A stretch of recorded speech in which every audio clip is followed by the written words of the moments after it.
there at that. Where to start? I hope I can organize my thoughts. But you are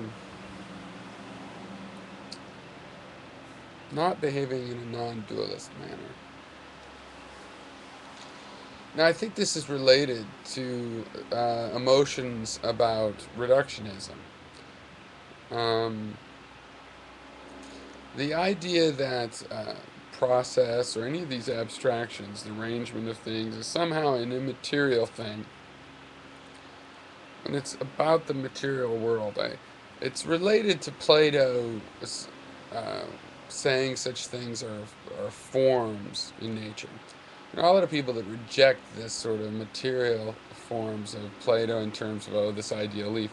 They accept it in mathematics and logic. And they think that all abstractions are somehow this immaterial in some sense and processes. Even though the best way to explain a process, let's say a nuclear process, is through energy and particle exchanges that are, defined material. But there's this idea that they have to be forms, and it's still a dualism. Now,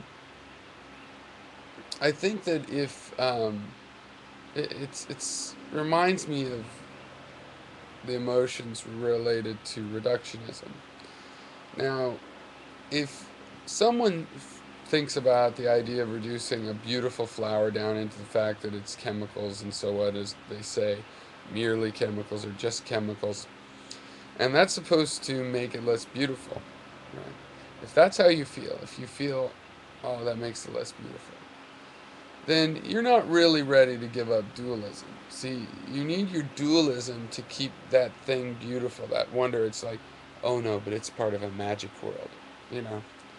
Now, the danger there, I mean, if you feel that way, you can do something about it. And I would say the danger, and the reason maybe you should consider doing something about it, is because it sort of implies that the physical world is miserable.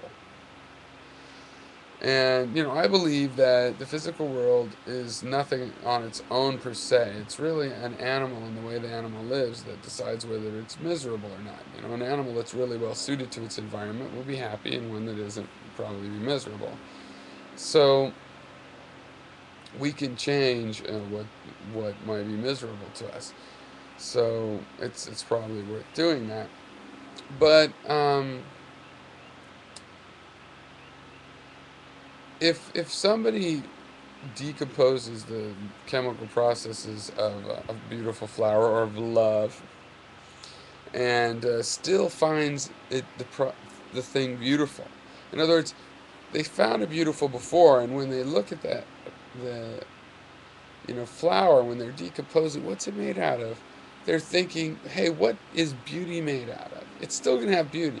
The beauty can't disappear. It has to add up out of those parts in some sense or other.